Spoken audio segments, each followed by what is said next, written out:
Break नंतर आपलं पुन्हा एकदा स्वागत। एकेकाळी भारतात चित्त्यांचा वावर होता। महाराष्ट्र आणि मध्य प्रदेशातील गवताळ भागात चित्त्यांचा अधिवास होता। मात्र हळूहळू भारतातून चित्ते हे लुप्त झाले। भारतातून चित्ते लुप्त होण्यामागे नेमकी कोणती कारणे आहेत आणि नामिबियातून आणलेल्या चित्त्यांचं संवर्धन करताना कोणती आव्हानं समोर असणार आहेत, पाहूया त्याविषयीचा हा स्पेशल रिपोर्ट।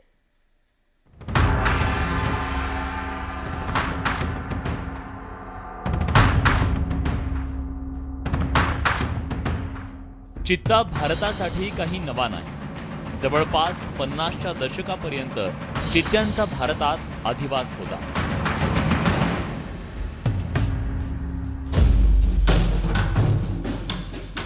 एकेकाळी महाराष्ट्रातही चित्त्यांचा वावर होता। विशेषतः मराठवाडा, विदर्भ आणि पश्चिम महाराष्ट्रातील डोंगराळ भागात चित्ता आढळून यायचा। चित्ता शक्यतो गवताळ प्रदेशात आढळतो, कारण अशा भागात हरिण आणि जंगली डुकरांची संख्या अधिक असते।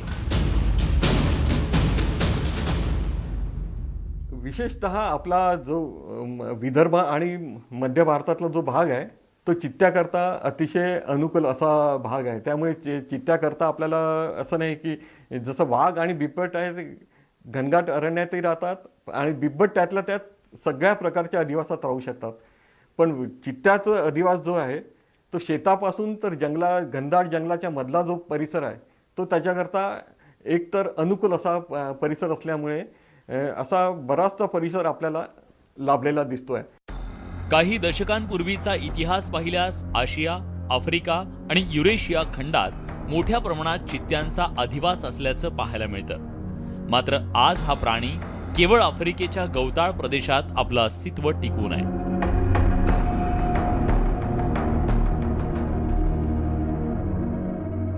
चित्ता नामशेष होण्यामागे शेत आणि शहरीकरण हे मुख्य कारण मानलं जात आहे।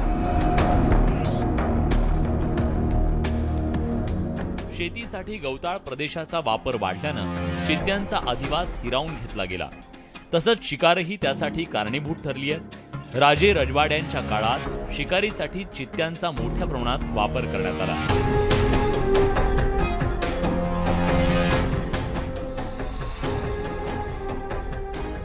पूर्वीच्या काळी शिकारीला एक वेगळं महत्त्व होतं। मुघल सत्तेत शिकारीसाठी खास चित्ते पाळले जायचे। राजे चित्त्यांच्या माध्यमातून शिकार करायचे। इंग्रजांच्या काळातही तो प्रकार सुरू होता। इंग्रजी सत्तेत राजेशाही संपली असली तरी संस्थानं कायम होती आणि त्यामुळेच शिकारीची परंपराही कायम होती।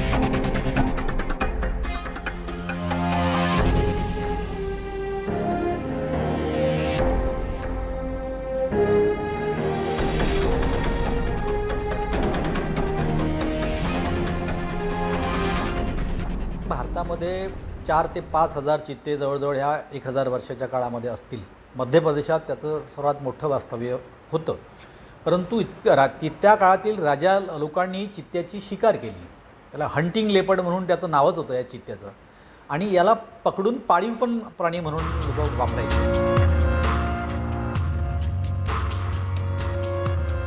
चित्त्यांचा वेग आणि चपळाईमुळे हरणांच्या शिकारीसाठी चित्त्यांचा मोठ्या प्रमाणात वापर व्हायचा।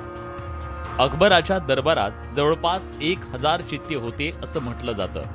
त्यावरून देशातील चित्ते नामशेष का झाले हे तुमच्या लक्षात आलं असेल। जहांगीर बादशहाच्या काळात चित्ता पाळण्याचा प्रघात सुरू होता असा इतिहासात उल्लेख आढळतो। पुढे अनेकांनी त्याचं अनुकरण केल्याचं पाहायला मिळतं। खरं तर वेग हे चित्त्याचं वैशिष्ट्य आहे, मात्र हाच वेग त्याच्या जीवावर उठल्याचं पाहायला मिळतंय। चित्त्याकडे सर्वाधिक वेग असला तरी शारीरिक ताकद मात्र कमी आहे। त्यामुळे इतर हिंस्र प्राण्यांपासून आपल्या पिल्लांचं संरक्षण करताना चित्त्यांची कसोटी लागते। बिबट्या आणि चित्त्यामध्ये सर्वात महत्त्वाचा फरक म्हणजे त्याची जी शरीर रचना आहे ती त्या दोन्ही वेगवेगळ्या आहे। चित्त्याची जी शरीर रचना आहे ती एकतर चपळ आणि धावण्यायोग्य अशी तयार केलेली असल्यामुळे तो असा बारीकसा आणि किरकोळ असा दिसतो। पण बिबट्या जो आहे तो असा आपल्याला बल्की किंवा लठ्ठसा असा दिसतो. आणि हे कारण याच्याकरताच आहे की चित्ता धावून शिकार करत असतो, पाठलाग करून शिकार करत असतो, पण बिबट्या किंवा वाघ ते घात लावून शिकार करत असतात. खरं तर 50चं दशक हे चित्त्यांसाठी काळ ठरलं, कारण भारतातला शेवटचा जंगली चित्ता हा 1951 मध्ये आंध्र प्रदेशात आढळून आल्याची नोंद आहे. त्यानंतर जंगलातून चित्ता लुप्त झाला, तो पुन्हा दिसलाच नाही. भारतातून चित्ता नामशेष झाल्याची घोषणा 1952 मध्ये करण्यात आली. चित्ता मार्जरा कुळातला असला तरी तो वाघ, सिंह आणि बिबट्यापेक्षा वेगळा आहे.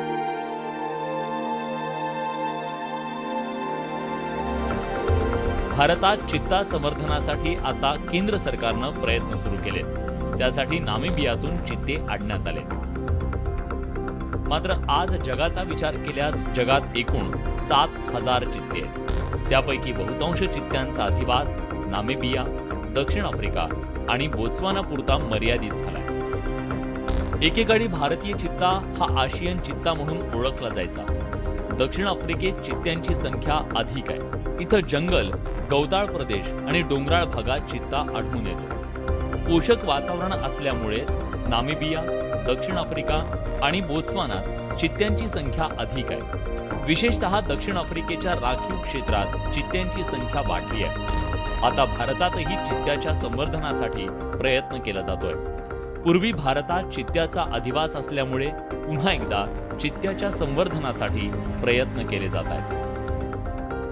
एक पाहिलं की हा नष्ट झाला, कोणताही प्राणी नष्ट झाला तर सर्वात पहिले भारतात कोणाचं नाव येत असेल तर चित्त्याचं नाव येत असतं की कोणता प्राणी आहे तर चित्ता नष्ट झालेला आहे. तर हा प्राणी नष्ट झालेला प्राणी परत आपला नैसर्गिक अधिवासात आणणं हा सर्वात मोठं एक आव्हान होतं. ते आव्हान यशस्वीपणे पेलण्यासाठी आज हा जो प्रोजेक्ट आपण घेतलेला आहे भारत सरकारने. शिकार करण्याची चित्त्याची खास पद्धत आहे. चित्ता साधारणपणे दिवसा शिकार करतो, मात्र दुपारी उन्हामध्ये शिकार करणं टाळतो. सकाळी किंवा संध्याकाळी उन्हाचा तडाखा कमी झाल्यावर तो शिकार साधतो. त्याची श्रवणशक्ती अधिक असल्यानं दूरवरच्या शिकारीची त्याला चाहूल लागते. शिकार हिरल्यानंतर तो भक्ष्याच्या जास्तीत जास्त जवळ जाण्याचा प्रयत्न करतो. सावज टप्प्यात आल्यानंतर साधारणतः 10 ते 20 मीटर अंतरावरून तो शिकारीवर झडप घालतो. विद्युत वेगानं तो शिकारीचा पाठलाग करतो. चित्त्याचा वेग अधिक असला तरी जास्त काळ तो शिकारीचा पाठलाग करत नाही.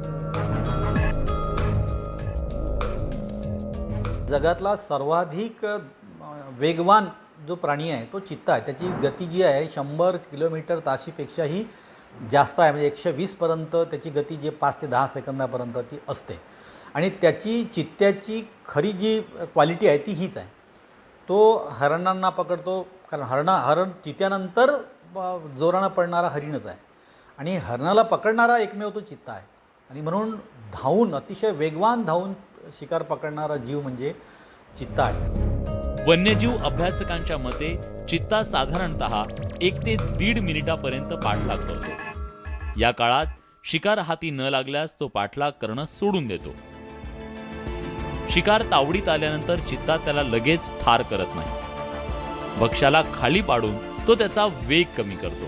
त्यानंतर तो जखमी करून त्याला ठार करतो.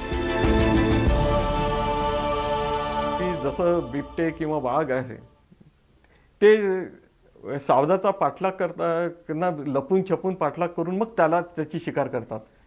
पण चित्त्याचं असं आहे की चित्ता जेव्हा आपला भक्ष्य दिसतो तेव्हा थोडासा तो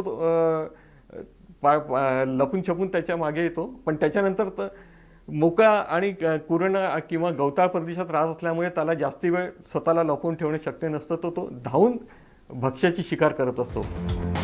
चित्त्याच्या संवर्धनासाठी केंद्र सरकारनं मध्य प्रदेश आणि राजस्थानची निवड केली आहे.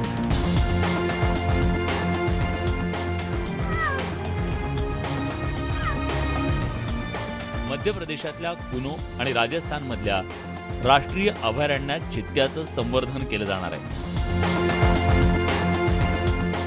काळवीट आणि रानडुकरांची संख्या अधिक असल्यामुळेच चित्त्यांच्या संवर्धनासाठी मध्य प्रदेशातल्या कुनो या राष्ट्रीय अभयारण्याची निवड करण्यात आली आहे, तर राजस्थानच्या डोंगराळ भागातील अधिवास चित्त्यांसाठी पोषक असल्याचं मानलं जात आहे.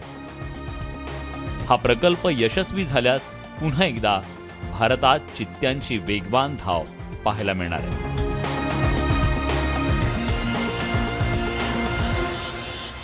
Bureau report, news 18 Lokmat. यासोबतच या विशेष कार्यक्रमामध्ये वेळ झाली आहे इथेच थांबण्याची. मात्र ताज्या बातम्यांसाठी पाहत रहा न्यूज 18 लोकमत.